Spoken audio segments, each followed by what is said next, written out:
Hello students. तो last class हम लोग एप्लीकेशन ऑफ रेजोनेंस को डिस्कस किए थे, जिसमें हम लोगों ने एरोमेटिक, एंटी एरोमेटिक और नॉन एरोमेटिक कंपाउंड को डिस्कशन किया था। आज हम लोग सेकेंड एप्लीकेशन की तरफ मूव ऑन होंगे, जिसमें है comparison and calculation of bond order. तो इसे हम लोग समझने की कोशिश करते हैं और इसे हम लोग इस एग्जाम्पल से डील करने की कोशिश करते हैं। सपोज़ कि आपके पास एक बेंजीन है और उसके साथ हम लोगों ने एक क्लोरीन एटम को अटैच कर रखा है, और दूसरे मॉलिक्यूल में इस बेंजीन के साथ हम लोगों ने एक कार्बन के थ्रू इस क्लोरीन एटम को अटैच कर रखा है। अब अगर कोई पूछे कि इसमें एक मॉलिक्यूल को, इस मॉलिक्यूल का नाम हम दे रहे हैं बॉन्ड को अल्फ़ा और इस बॉन्ड को नाम दे रहे हैं बीटा, यह है मॉलिक्यूल ए और यह है मॉलिक्यूल बी। तो अगर कोई पूछे कि इसमें अल्फ़ा और बीटा में कौन सा बॉन्ड लेंथ ज़्यादा बड़ा होगा, तो इसे हम लोग कैसे सॉल्व करेंगे। तो हम सब जानते हैं कि इस मॉलिक्यूल में रेजोनेंस होगा और ये लोन पेयर ऑफ इलेक्ट्रॉन जो है ये पाई बॉन्ड में कन्वर्ट होगा और ये पाई बॉन्ड लोन पेयर में कन्वर्ट होगा। तो कन्वर्ट होने के बाद ये मॉलिक्यूल कुछ इस तरह से बनेगा। यहाँ पर double bond Cl positive charge और यहाँ पर एक lone pair of electron. But इस केस में हम देख रहे हैं कि इस केस में कोई रेजोनेंस नहीं होगा, तो ये जो बॉन्ड है सिर्फ सिंगल बॉन्ड कैरेक्टर शो करेगा। तो यहाँ पर हम लोग देखते हैं कि मॉलिक्यूल ए में जिसमें कि रेजोनेंस है और रेजोनेंस होने के कारण यहाँ पर डबल बॉन्ड कैरेक्टर आ रहा है, लेकिन यहाँ पर सिंगल बॉन्ड है, रेजोनेंस है ही नहीं, तो सिर्फ सिंगल बॉन्ड कैरेक्टर आ रहा है। तो हम सभी जानते हैं कि सिंगल बॉन्ड का जो लेंथ होता है वो बड़ा होता है as compare to double bond.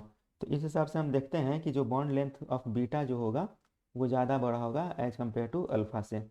तो ये एक एप्लीकेशन है जिसको हम लोग डिस्कशन कर सकते हैं, और हम लोग इससे हम लोग बॉन्ड ऑर्डर को हम लोग पता कर सकते हैं कि किसका बॉन्ड ऑर्डर ज़्यादा होगा, किसका बॉन्ड लेंथ ज़्यादा होगा। तो ठीक है, तो पहले आप नोट डाउन करेंगे bond order. Bond order actually में क्या है कि इफेक्टिव नंबर ऑफ बॉन्ड है बिटवीन दो मॉलिक्यूल्स। तो यहाँ पर एक एटम्स देख रहे हैं, यहाँ पर दूसरे एटम देख रहे हैं, इसमें जो इफेक्टिव नंबर ऑफ बॉन्ड है तो उसको हम लोग बोलते हैं बॉन्ड ऑर्डर। तो लिखेंगे bond order is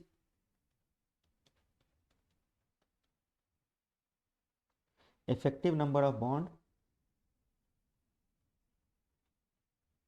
in a molecule.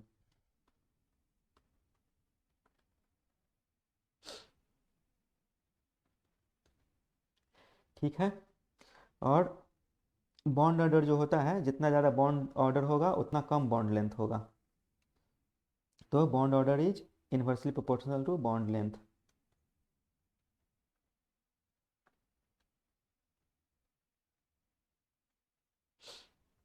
और जितना ज़्यादा बॉन्ड ऑर्डर होगा उस बॉन्ड की एनर्जी भी उतनी ज़्यादा होगी। मीन्स कि bond order is directly proportional to bond energy और उस बॉन्ड की स्टेबिलिटी भी उतनी ज़्यादा होगी। तो bond order directly proportional to bond energy,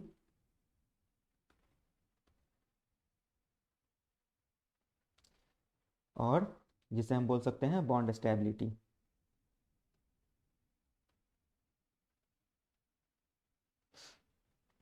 तो एक सिंपल सा हम लोग देख लेते हैं केस। एक है सिंगल बॉन्ड, एक है डबल बॉन्ड और एक है ट्रिपल बॉन्ड। तो आपको अगर बॉन्ड ऑर्डर अगर पता करना हो तो बॉन्ड ऑर्डर सबसे ज़्यादा हो जाएगा ट्रिपल बॉन्ड के लिए, फिर डबल बॉन्ड के लिए, फिर सिंगल बॉन्ड के लिए। इसके बाद अगर कोई बॉन्ड लेंथ अगर पूछे कि बॉन्ड लेंथ किसका ज़्यादा बड़ा होगा, तो हम लोग को पता है कि बॉन्ड ऑर्डर जो होता है inversely proportional to bond length होता है।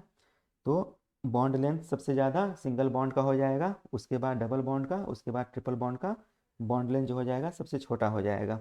इसके बाद अगर हम लोग बॉन्ड एनर्जी की अगर हम बात करें तो bond energy directly proportional to bond order है। तो इसमें ट्रिपल बॉन्ड की बॉन्ड एनर्जी ज़्यादा हो जाएगी as compare to double bond, as compare to single bond. ठीक है, तो इस एग्जाम्पल के थ्रू हम लोग देख रहे हैं कि रेजोनेंस के थ्रू इसकी बॉन्ड एनर्जी इंक्रीज हो जाएगी, इसकी बॉन्ड एनर्जी डिक्रीज हो जाएगी। तो आइए हम लोग कुछ क्वेश्चंस देखते हैं और उस क्वेश्चन को सॉल्व करने की कोशिश करते हैं, और उसके बेसिस पर हम लोग डिसाइड करते हैं कि किसका बॉन्ड लेंथ ज़्यादा होगा या कम होगा। ठीक है, तो यहाँ पर आपके सामने कुछ क्वेश्चन है, उसे सॉल्व करेंगे।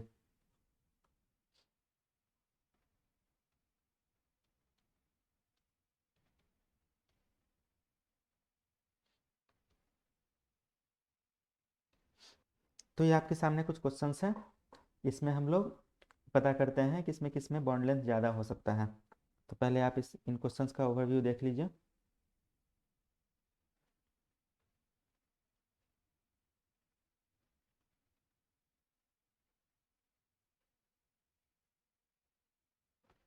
ठीक है, इसे सॉल्व करने की कोशिश करते हैं।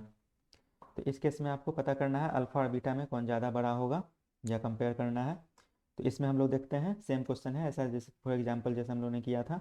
तो यहाँ पर रेजोनेंस के कारण यहाँ पर डबल बॉन्ड कैरेक्टर आएगा, बट यहाँ पर सिर्फ सिंगल बॉन्ड कैरेक्टर आएगा क्योंकि इसमें रेजोनेंस नहीं है। तो बीटा का जो बॉन्ड लेंथ हो जाएगा वो अल्फ़ा से बड़ा हो जाएगा, क्योंकि डबल बॉन्ड का बॉन्ड लेंथ हमेशा कम होता है और सिंगल बॉन्ड का बॉन्ड लेंथ हमेशा ज़्यादा होता है। इस केस में हम लोग देखते हैं, यहाँ पर मैंने अल्फ़ा बीटा नहीं दिया है, इसे अल्फ़ा मान लें और इसे बीटा मान लें। तो इसमें पता करना है किसका बॉन्ड लेंथ ज़्यादा बड़ा होगा। तो फिर इस केस में भी हम लोग देखते हैं कि यहाँ पर रेजोनेंस होगा और रेजोनेंस होने के कारण यहाँ पर एक सिंगल बॉन्ड कैरेक्टर आएगा। जैसे कि आप इसको देखिए, यहाँ पे इसका रेजोनेटिंग स्ट्रक्चर अगर इस मॉलिक्यूल का अगर हम बनाते हैं तो ये कुछ इस तरह से बनेगा, O-, यहाँ पर डबल बॉन्ड और यहाँ पर पॉजिटिव चार्ज। तो आप देख रहे हैं कि जो पहले डबल बॉन्ड था अब वो सिंगल बॉन्ड हो गया है। तो मतलब रेजोनेंस के कारण यहाँ पर दोनों कैरेक्टर है इस बॉन्ड के साथ, इसके साथ सिंगल बॉन्ड कैरेक्टर भी है और डबल बॉन्ड कैरेक्टर भी है। तो दोनों कैरेक्टर मिक्स्ड है, बस इसमें देख रहे हैं कि हम लोग के पास इसमें सिंगल बॉन्ड कैरेक्टर नहीं है, 100% सिर्फ और सिर्फ डबल बॉन्ड कैरेक्टर है। तो यहाँ पर 100% डबल बॉन्ड मतलब इसका बॉन्ड थोड़ा सा छोटा हो जाएगा, और इसमें सिंगल बॉन्ड कैरेक्टर भी आ रहा है मतलब इसका बॉन्ड थोड़ा सा बड़ा हो जाएगा। तो ठीक है, तो इसमें अल्फ़ा का बॉन्ड लेंथ जो हो जाएगा बड़ा हो जाएगा। क्यों? क्योंकि इसमें सिंगल बॉन्ड कैरेक्टर भी है और बीटा जो है परफेक्टली 100% डबल बॉन्ड ही है। ठीक है, इस क्वेश्चन में हम लोग देखते हैं। तो इस लेंथ को हम लोग देख रहे हैं, इसको बोल रहे हैं अल्फ़ा, इसे बोल रहे हैं बीटा और इसे बोल रहे हैं गामा। तो इसमें कंपेयर करते हैं कि किसका बॉन्ड लेंथ ज़्यादा बड़ा होगा। तो सबसे पहले तुम लोग यहाँ पर देखते हैं कि जो अल्फ़ा जो है इसमें सिंगल बॉन्ड कैरेक्टर है, तो ये तो सबसे बड़ा ही हो जाएगा अल्फ़ा। उसके बाद बीटा का हम लोग देख रहे हैं कि बीटा क्या है कि प्योरली डबल बॉन्ड है, इसमें कोई कंजुगेशन या रेजोनेंस नहीं है, तो इसलिए 100% डबल बॉन्ड है, इसलिए बीटा का जो लेंथ हो जाएगा वो सबसे छोटा हो जाएगा। लेकिन गामा का देख रहे हैं कि सिंस रेजोनेंस के कारण यहाँ पर डबल बॉन्ड आ जाएगा, तो इसमें दोनों कैरेक्टर है सिंगल बॉन्ड और डबल बॉन्ड दोनों, तो इसलिए इसका जो बॉन्ड लेंथ हो जाएगा इन दोनों के बीच में आ जाएगा। ठीक है, नेक्स्ट क्वेश्चन हम लोग देखते हैं। तो यहाँ पर हम लोगों ने इसको अल्फ़ा नाम दिया है, इसे बीटा नाम दिया है, तो यहाँ भी सिंपल सा है। तो हम लोग कैसे करेंगे, ये जो है इसमें डबल बॉन्ड कैरेक्टर है और इसमें डबल बॉन्ड कैरेक्टर नहीं है, इसमें सिंगल बॉन्ड कैरेक्टर है। तो ऑब्वियस सी बात है जो बीटा का जो बॉन्ड लेंथ हो जाएगा वो अल्फ़ा से ज़्यादा हो जाएगा। ठीक है, इस क्वेश्चन में हम लोग देखते हैं। तो इस क्वेश्चन को आप देखिए, इसका जब हम लोग रेजोनेटिंग स्ट्रक्चर बनाएंगे तो ये कुछ इस तरह से बनेगा। तो यहाँ पर O- और यहाँ पर डबल बॉन्ड, यहाँ पर पॉजिटिव चार्ज। तो आप देख सकते हैं कि ये जो है एरोमेटिक कंपाउंड है। तो एरोमेटिक कंपाउंड है तो ये क्या है कि ये इसी फॉर्म में रहेगा, लेकिन ये क्या है कि ये डबल बॉन्ड कैरेक्टर है और एरोमेटिक है भी नहीं, तो ये भी इसी फॉर्म में रहेगा, ये प्योरली डबल बॉन्ड रहेगा। बट यहाँ पर रेजोनेंस के कारण ये एरोमेटिक आ जाएगा और ये सिंगल बॉन्ड कैरेक्टर शो करेगा, तो जिसके कारण अल्फ़ा का बॉन्ड लेंथ बीटा से ज़्यादा हो जाएगा। ठीक है, नेक्स्ट क्वेश्चन को हम लोग मूव करते हैं। इस क्वेश्चन में भी आप देख सकते हैं ये प्योरली डबल बॉन्ड कैरेक्टर है और इसमें रेजोनेंस के कारण सिंगल बॉन्ड कैरेक्टर भी आ जाएगा, जिसके कारण अल्फ़ा का जो बॉन्ड लेंथ है वो छोटा हो जाएगा एज कम्पेयर टू बीटा से। आई होप कि आप लोग रेजोनेटिंग स्ट्रक्चर बना लेंगे। अगर किन्हीं को बनाने में प्रॉब्लम है तो एक मैं यहाँ पर बनाकर दिखा दे रहा हूँ कि सिंगल बॉन्ड कैरेक्टर कैसे आया है। यहाँ पर डबल बॉन्ड है, डबल बॉन्ड O, और यहाँ पर ये, तो ये अपने पाई इलेक्ट्रॉन को इधर मूव करेगा और ये यहाँ से अपने पाई बॉन्ड जो है यहाँ पर डबल बॉन्ड बनाएगा, तो ये डबल बॉन्ड से सिंगल बॉन्ड हो जाएगा O-। तो आप देख रहे हैं और यहाँ पर डबल बॉन्ड आ जाएगा पॉजिटिव चार्ज। तो ये पहले जो डबल बॉन्ड था अब सिंगल बॉन्ड हो गया, तो उसमें दोनों कैरेक्टर हो रहे हैं। तो आप डबल बॉन्ड और सिंगल बॉन्ड में डिफरेंस समझिए और रेजोनेटिंग स्ट्रक्चर बनाकर देख लीजिए कि उसमें सिंगल बॉन्ड कैरेक्टर आ रहा है कि नहीं आ रहा है। इनकेस अगर सिंगल बॉन्ड कैरेक्टर आ रहा है मतलब उसका बॉन्ड लेंथ ज़्यादा बड़ा हो जाएगा। ठीक है, नेक्स्ट क्वेश्चन। अल्फ़ा और बीटा में देखिए, बीटा प्योरली डबल बॉन्ड है, मीन्स कि वो छोटा हो जाएगा। अल्फ़ा में रेजोनेंस के कारण सिंगल बॉन्ड कैरेक्टर भी आ जाएगा, जिसके कारण ये बॉन्ड बड़ा हो जाएगा। तो alpha will be greater than beta. Simple है। ठीक है, नेक्स्ट क्वेश्चन। इसमें आप लोग पता करिए। तो इसमें हम लोग देखते हैं कि जो गामा है ये प्योरली सिंगल बॉन्ड कैरेक्टर है, तो गामा का जो लेंथ हो जाएगा सबसे ज़्यादा हो जाएगा बॉन्ड लेंथ। उसके बाद बीटा को हम लोग देखते हैं। तो बीटा प्योरली डबल बॉन्ड है, तो जिसके कारण बीटा का जो बॉन्ड लेंथ हो जाएगा वो सबसे छोटा हो जाएगा। यहाँ पर हम लोग देख सकते हैं कि रेजोनेटिंग स्ट्रक्चर बनेगा और रेजोनेंस के कारण ये सिंगल बॉन्ड कैरेक्टर आएगा, तो अल्फ़ा इन दोनों के बीच में आएगा। ओके, इस क्वेश्चन को हम लोग देखते हैं, जिसमें सिंगल बॉन्ड कैरेक्टर होगा और सबसे बड़ा होगा बॉन्ड लेंथ, तो फिर बीटा का बॉन्ड लेंथ सबसे ज़्यादा। उसके बाद यहाँ पर हम लोग देख रहे हैं अल्फ़ा ये प्योरली डबल बॉन्ड है, तो मीन्स अल्फ़ा का बॉन्ड लेंथ सबसे छोटा, और उसके बाद गामा, गामा का यहाँ पर आपका डबल बॉन्ड कैरेक्टर भी आएगा, जिसके कारण ये इन दोनों के बीच में रहेगा। तो इस तरह से हम लोग डिसाइड कर सकते हैं किसी मॉलिक्यूल में रेजोनेंस के थ्रू कि उनका बॉन्ड लेंथ को कैसे हम लोग कंपेयर कर सकते हैं। ठीक है, तो नेक्स्ट में हम लोग मूव ऑन होते हैं कि हम लोग बॉन्ड ऑर्डर हम लोग कैसे कैलकुलेट कर सकते हैं किसी भी कंपाउंड का। तो नेक्स्ट हेडिंग डालेंगे कैलकुलेशन ऑफ बॉन्ड ऑर्डर।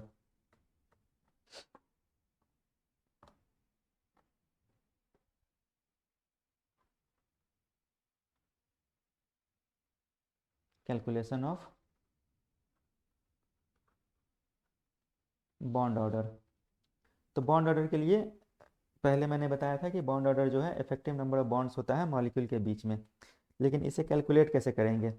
तो बॉन्ड ऑर्डर आप लोगों को इनऑर्गेनिक में ही पढ़ना है, बट यहाँ पर आपको एक सिंपल ट्रिक बताया जाएगा जो कि आपको इनऑर्गेनिक में भी काम आ जाएगा। ठीक है, तो इसमें हम लोग पहले देखें कि मॉलिक्यूल के कितने रेजोनेटिंग स्ट्रक्चर्स हो सकते हैं, और इक्वली कंट्रीब्यूटिंग स्ट्रक्चर जो भी होंगे उसी का जो हम लोग एवरेज लेंगे वही हम लोग का बॉन्ड ऑर्डर हो जाएगा। तो आप लिखिएगा this can be calculated for equally contributing resonating structure. This can be calculated for equally contributing resonating structure।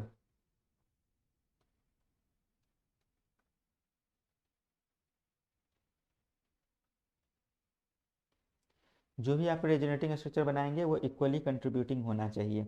जैसे कि for example CH3 C double bond O और O माइनस, इसका जब हम लोग रेजोनेटिंग स्ट्रक्चर बनाएंगे तो वो कुछ इस तरह से बनेगा। CH3C ये इधर जाएगा और ये डबल बॉन्ड यहाँ पर बनेगा, अपने इलेक्ट्रॉन को यहाँ पर डोनेट करेगा, और ये अपने इलेक्ट्रॉन को यहाँ पर डोनेट करेगा। ठीक है, तो एरो को मैं हटा दे रहा हूँ ताकि फिगर आपको कॉम्प्लिकेटेड ना दिखे। तो यहाँ पर O माइनस और यहाँ पर डबल बॉन्ड O। ठीक है, अब ये जो रेजोनेटिंग स्ट्रक्चर जो हम लोग बनाए हैं, तो ये जो ऑक्सीजन जो है ये इक्वली कंट्रीब्यूटिंग है, नेगेटिव चार्ज इस पर रहे चाहे इस पर रहे बात बराबर है।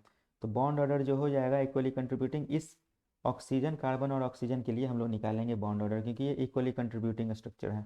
लेकिन जैसे ही हम लोग ये CH3 की बात करते हैं तो ये इक्वली कंट्रीब्यूटिंग नहीं है, क्योंकि ये रेजोनेंस में पार्टिसिपेट नहीं कर रहा है। तो बॉन्ड ऑर्डर आपको सिर्फ उन्हीं बॉन्ड के लिए कैलकुलेट करना है जो रेजोनेंस में पार्टिसिपेट हो रहे हैं। मतलब ये दोनों बॉन्ड रेजोनेंस में पार्टिसिपेट हो रहे हैं और यहाँ पर ये बॉन्ड रेजोनेंस में पार्टिसिपेट हो रहा है, क्योंकि ये इक्वली कंट्रीब्यूटिंग है। तो बॉन्ड ऑर्डर हम लोग सिर्फ उन्हीं बॉन्ड के लिए कैलकुलेट करेंगे जो रेजोनेंस में पार्टिसिपेट हो रहे हैं।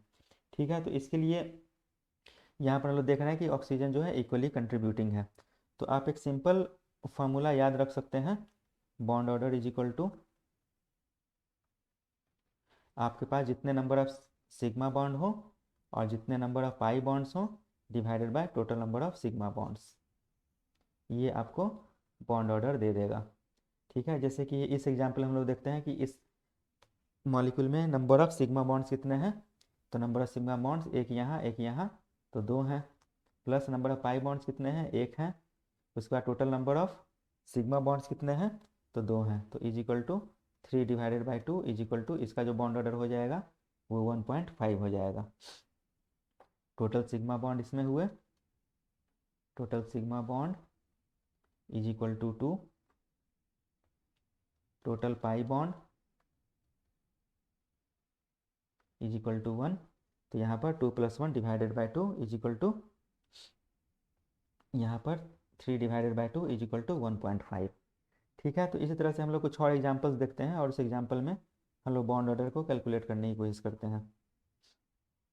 एग्जांपल जैसे C डबल बॉन्ड O, यहाँ पर O माइनस और यहाँ पर O माइनस, तो इसका जो रेजोनेटिंग स्ट्रक्चर रहेगा वो कुछ इस तरह से रहेगा। ये डबल बॉन्ड जो है किसी के ऊपर मूव ऑन हो सकता है, जैसे यहाँ पर ये आ सकता है, उसके बाद ये जो इधर से आएगा और यहाँ पर से हम लोग इधर डोनेट कर दे रहे हैं, तो CO माइनस और यहाँ पर फिर O माइनस। उसके साथ साथ सपोज करिए कि इधर से भी वो जा सकता है, इधर से ही जाएगा, इधर से एक माइनस आ जाएगा, तो और भी आप रेजोनेटिंग स्ट्रक्चर बना सकते हैं। लेकिन डायरेक्ट हम लोग इस फार्मूला से हम लोग करते हैं कि इसका क्या हो सकता है।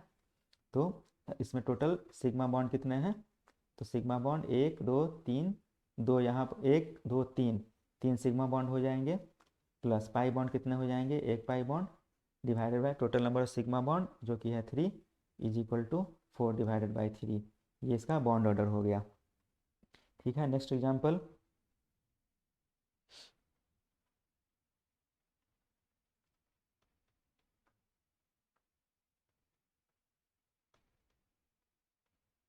ये ऑक्सीजन आइटम है, तो इसका बॉन्ड ऑर्डर क्या हो सकता है। तो इसमें total number of sigma bond कितने हैं, 1 2 3 4, 4 मेरे पास सिग्मा बॉन्ड है। पाई बॉन्ड कितने हैं, यहाँ पर एक, यहाँ पर एक, 2 pi bond, divided by total number sigma bond, तो सिग्मा बॉन्ड टोटल 4 है, तो is equal to 4 + 2 6 divided by 4 is equal to 1.5। इसका बॉन्ड ऑर्डर 1.5 हो जाएगा। और एग्जाम्पल हम लोग करते हैं। सपोज ये example P double bond O जिसके साथ 3 ऑक्सीजन अटैच्ड है, O माइनस O माइनस, यहाँ पर भी O माइनस, तो इसका बॉन्ड ऑर्डर कितना हो जाएगा। तो total number of sigma bond कितने हो गए, 1 2 3 4, 4 sigma bond plus pi bond 1 divided by total number sigma bond, तो 4 is equal to 5 divided by 4। इसे आप कैलकुलेट कर लें कितना आ रहा है। ठीक है, नेक्स्ट क्वेश्चन। बेंजीन, तो बेंजीन में कितने टोटल ऑफ सिग्मा बॉन्ड हो जाएंगे, तो टोटल सिग्मा बॉन्ड हो जाएंगे 6। Total number of pi bonds कितने हो जाएंगे, तो 1 2 3, 3 pi bonds divided by total number of bonds, total number of sigma bonds, तो सिग्मा बॉन्ड्स इसमें कितने आ रहे हैं, 6 आ रहे हैं, is equal to 9 divided by 6 is equal to 1.5। ठीक है, तो इसमें आपको एक छोटा कन्फ्यूजन हो सकता है।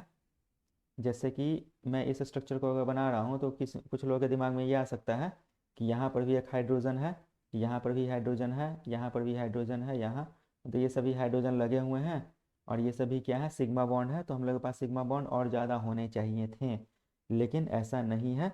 आप एक फार्मूला में देखिए, यहाँ पर जो फार्मूला मैंने जो बताया है तो वो इक्वली कंट्रीब्यूटिंग मॉलिक्यूल के ही मैंने बनाया है, इक्वली कंट्रीब्यूटिंग रेजोनेटिंग स्ट्रक्चर के लिए मैंने ये बताया है। मतलब जो जो बॉन्ड्स आपके रेजोनेंस में पार्टिसिपेट कर रहे हैं सिर्फ उन्हीं बॉन्ड को आपको कंसीडर करना है।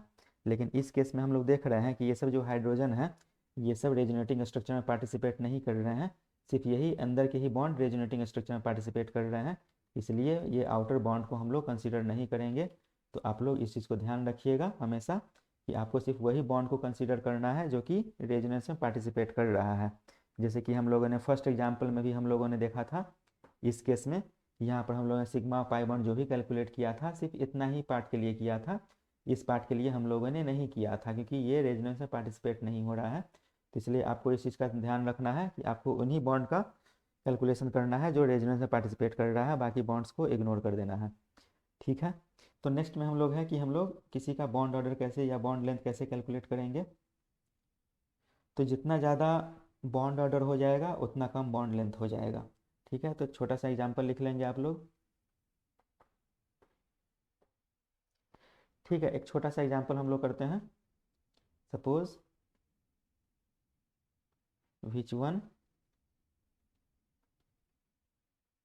Will have greater bond length.